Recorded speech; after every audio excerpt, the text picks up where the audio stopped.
Good morning. आज अपन पढ़ेंगे, अपन समांतर माध्य ज्ञात कर लेंगे कि विभिन्न स्थितियों में कैसे ज्ञात किया जाता है। कल्पित माध्य मानकर कैसे समांतर माध्य ज्ञात करते हैं, ये अपन पढ़ चुके। अब समांतर माध्य में आ जाए अपना भारित समांतर माध्य। भारित समांतर माध्य, तो भारित समांतर माध्य का सूत्र है, आज अपने काम में लेंगे X Y W is equal sigma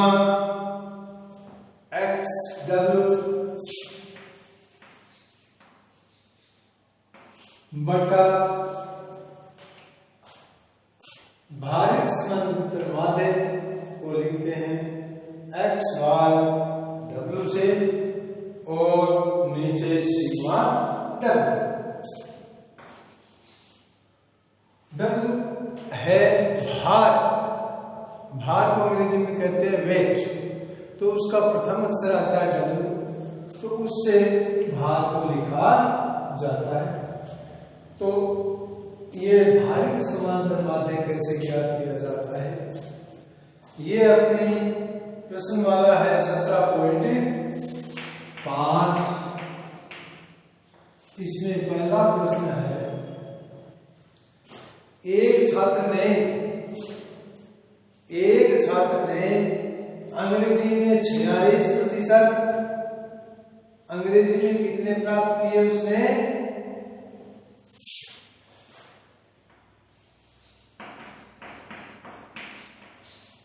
अंग्रेजी में प्राप्त किए उसने 46%,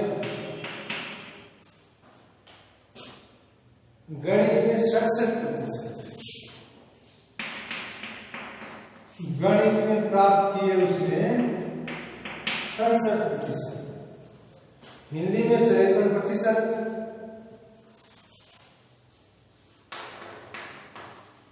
हिंदी में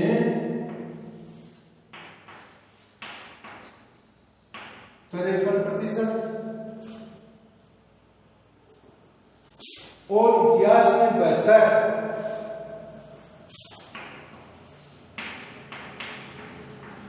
इतिहास में 72%, और अर्थशास्त्र में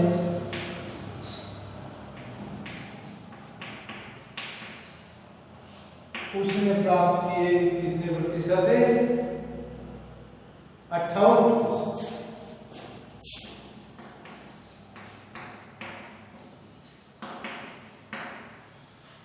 एक विद्यार्थी है, उसके निम्नलिखित विषय थे,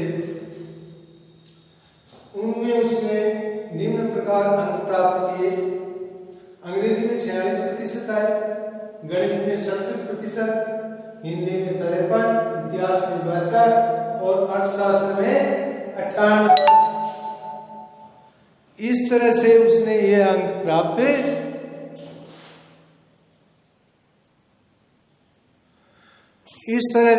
ये अंक प्राप्त किए। आगे है, अन्य विषयों की तुलना में अंग्रेजी को 3 गुना, अंग्रेजी को तो कितना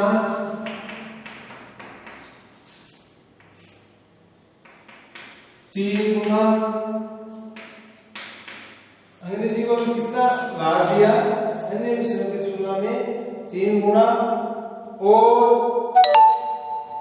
गणित को 2 गुना।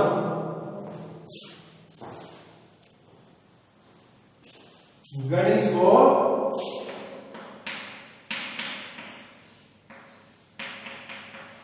2 गुना, 2 गुना बढ़ा दिया, तो छात्र के प्राप्त अंकों का भारित माध्य हमें ज्ञात करना। हमें क्या ज्ञात करना है, भारित माध्य। भारित माध्य हमें ज्ञात। अब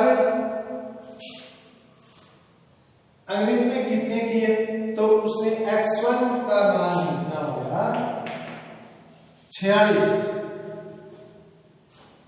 x2 67,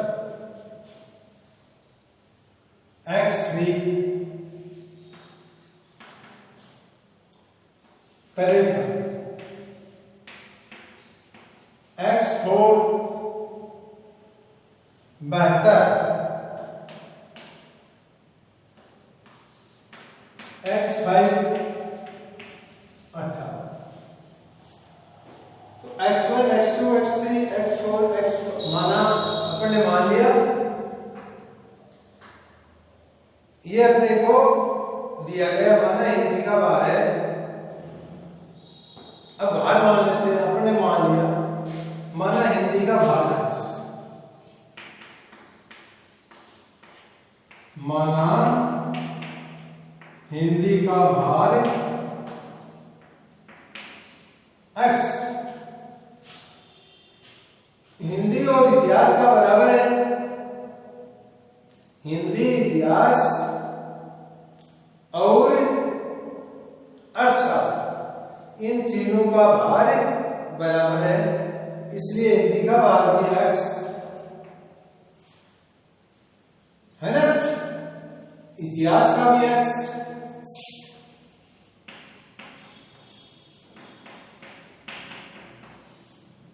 और अर्थशास्त्र का भी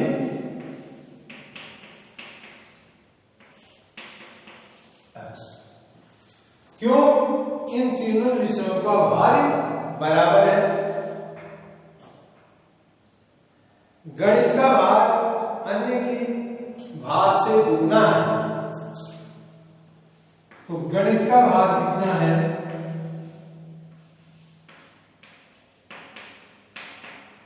इनकी अपेक्षा दुगना है, यानी हिंदी, इतिहास और अर्थशास्त्र की अपेक्षा कितना है? दुगना है। तो इनका x है, तो ये कितना हो गया? 2x। कितना हुआ? 2x। और अंग्रेजी का भाग इनकी तुलना में कितना है?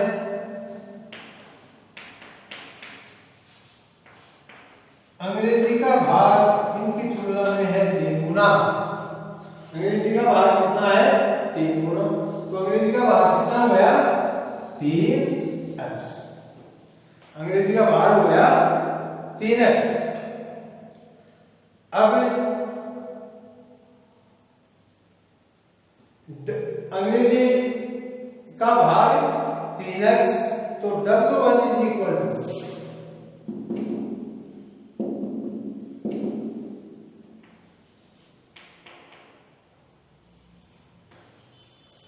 W1 कितना हो गया? 3x। W2 किसका था? गणित का।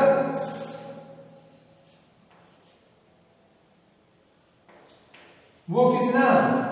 गणित का दुगना है ना, गणित का भाग कितना है? दुगना, तो कितना हो गया? 2x। तीसरा हिंदी का,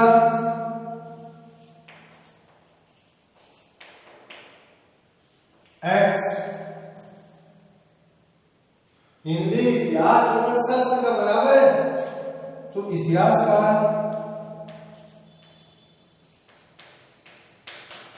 ये भी x, और अर्थशास्त्र का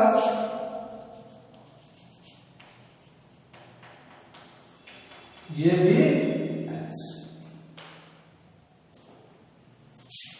अब अपना सूत्र क्या है? x bar w is equal to sigma x w बटा sigma w।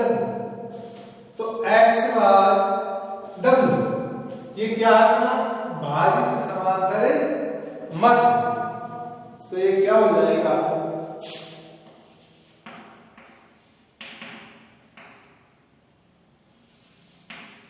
x1 w1 plus x1 w1 x2 w2 x3 w3 x4 w4 x5 w5।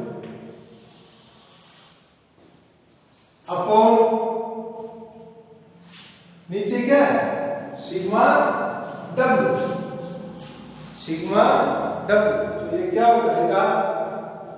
इन सब का जोड़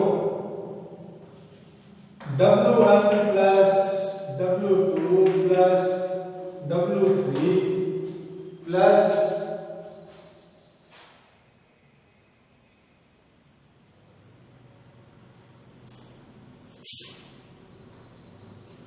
W4 प्लस W5।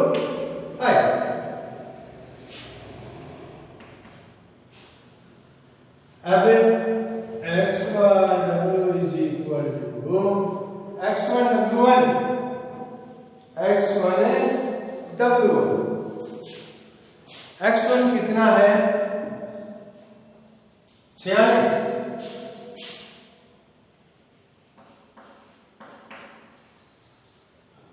W1 अंग्रेजी का कितना था? 3x।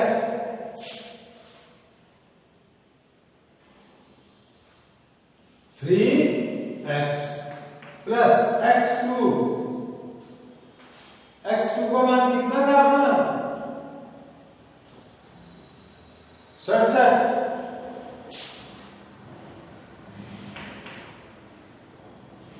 W2 गणित थी नहीं तो उसका भाग कितना था? 2x प्लस W3, ये W3, ये W4 और ये W5। ये क्या है? x है ना, ये x है तो W3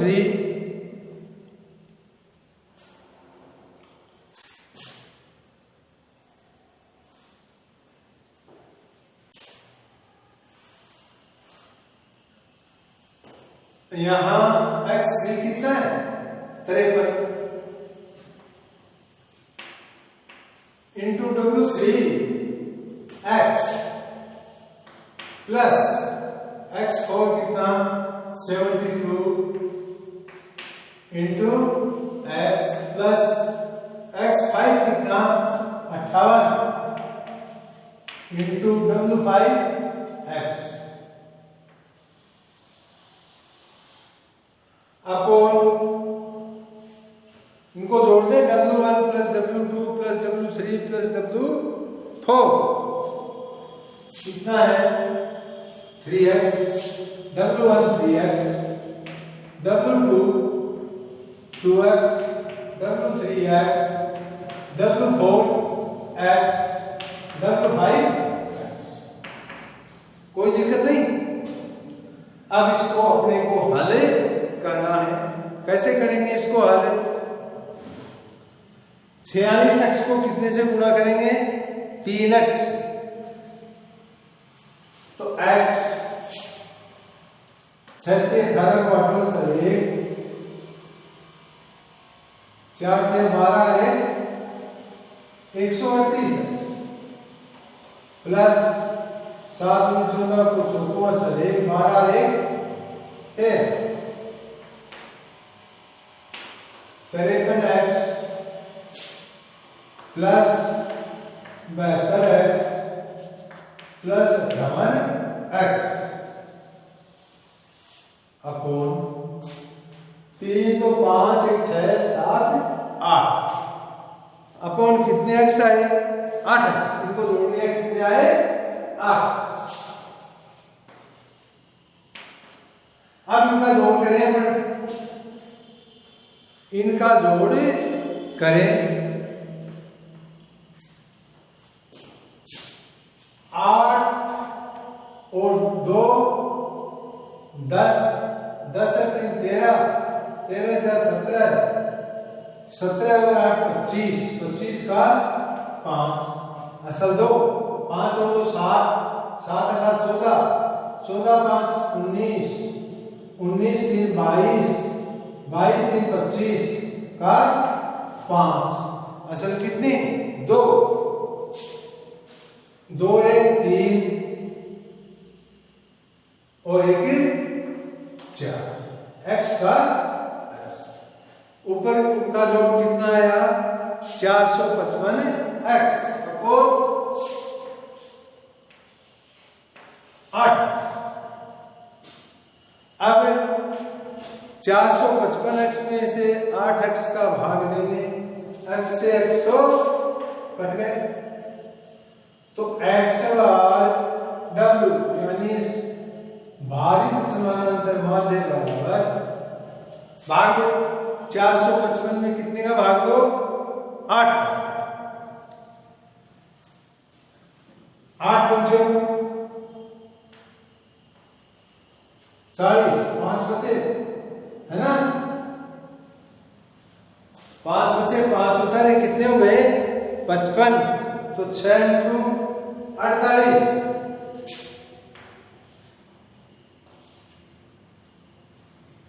55 में से 48 गए, कितने बचे 7, भाग नहीं जाता 0.0, कितने हो गए 70 है ना, 70 में 8 का भाग दिया, 8 ही 56, 8 64, फिर भाग जाएगा 7 बार, ये इसके इस तरह से अपन भारित माध्य ज्ञात करते हैं।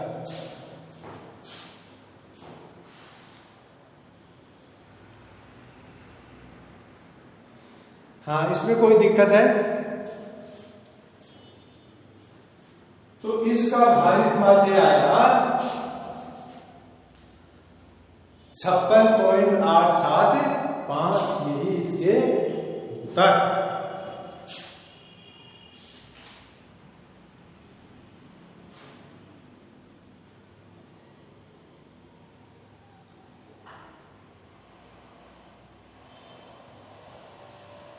अब दूसरा है,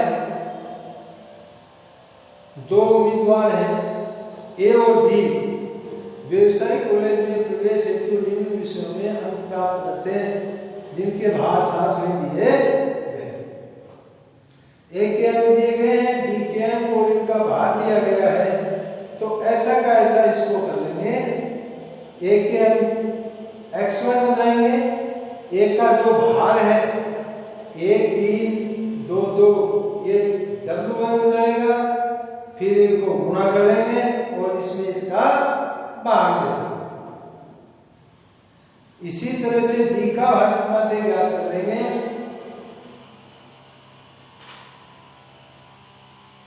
B के अंक x2 हो जाएंगे, x1 हो जाएंगे और भाग W1 को x1 से गुणा कर लेंगे और W1 x1 के योग के अंदर W1 के योग का भाग दे देंगे। इसमें जिसका भारित माध्य ज्यादा आएगा वो अधिक योग्य होगा। इसमें B विद्यार्थी का भारित माध्य ज्यादा आएगा, उसकी योग्यता A की अपेक्षा ज्यादा है।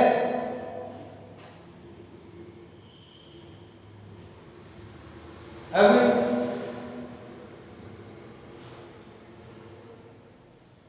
तीन का है, एक छात्र के गणित की 3 मासिक परीक्षाओं में प्राप्तांक क्रमशः 85, 60 और 75, 3 मासिक परीक्षाओं के प्राप्तांक दे रखे हैं। वार्षिक परीक्षा में उसने 95 अंक प्राप्त किए, मासिक परीक्षाओं के भार समान है, तो 3 जो मासिक परीक्षाएं थी उनके भार तो समान है। अब एक एक हो जाएंगे, और जो चौथा है वार्षिक परीक्षा का, उसका भार इसकी तुलना में दुगना है, तो वो क्या हो जाएगा W4 हो जाएगा 2, x1 85, x2 60, x3 75, x4 95 और W1 1, W2 1, W3 1 और W4 कितना हो जाएगा, क्यों भार दुगना है ना तो 2, फिर सूत्र से अपने ज्ञात कर लेंगे। ऐसा कैसे है? अब है प्रश्न संख्या 4, मिटा दूं इसको?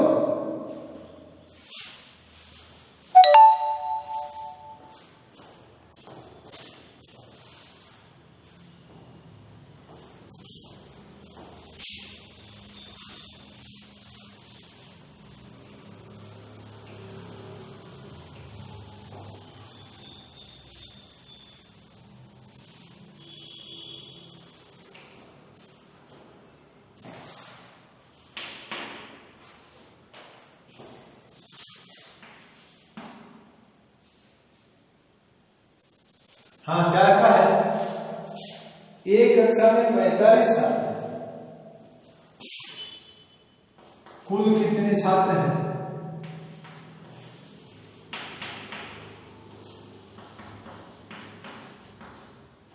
45। इनमें लड़कियां हैं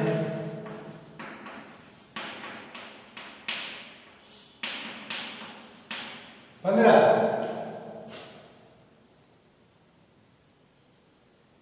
लड़कियों का औसत भार 45 है।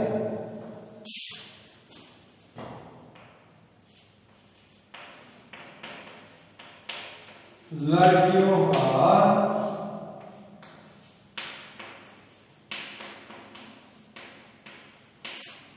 औसत भार इक्वल टू कितना?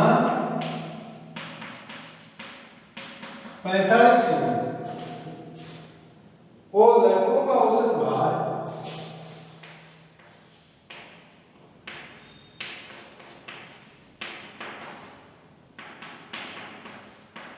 52 किलो।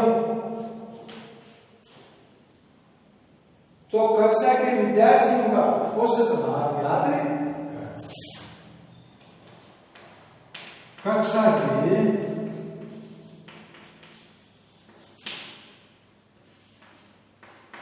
विद्यार्थियों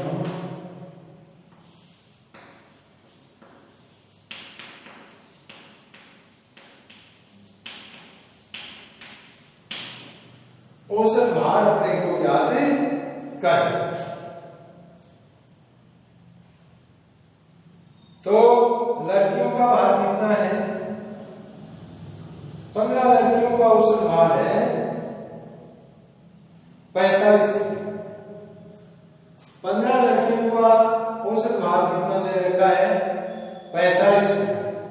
यानी x bar is equal to sigma x बटा n। सिग्मा x बटा n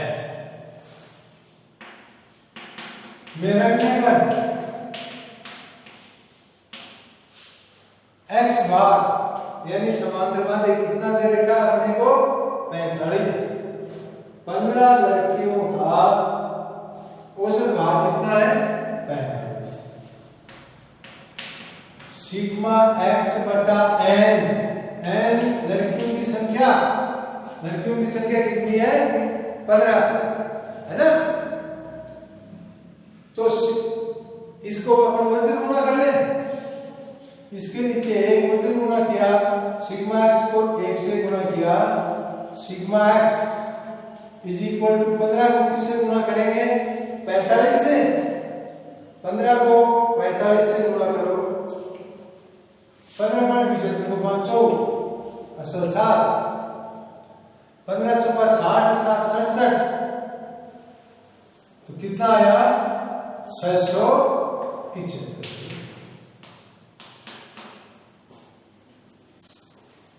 यानी लड़कियों का कुल भार आ गया 675 किलो। लड़कियों का कुल भार कितना है? 675 किलो। अब 30 लड़कों का औसत भार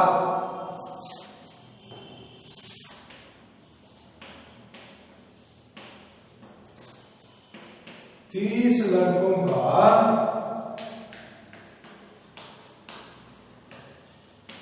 औसत भार कितने किलो है?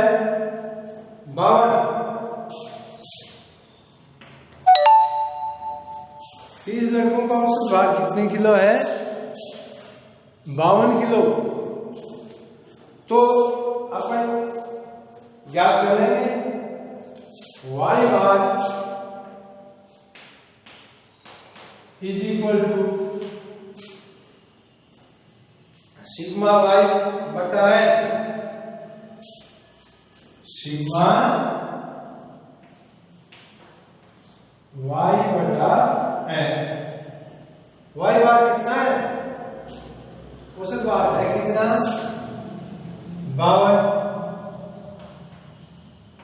Is equal to sigma y बटा n। n कितना? 30। लड़के कितने हैं? 30, क्योंकि कुल छात्र कितने थे? 45।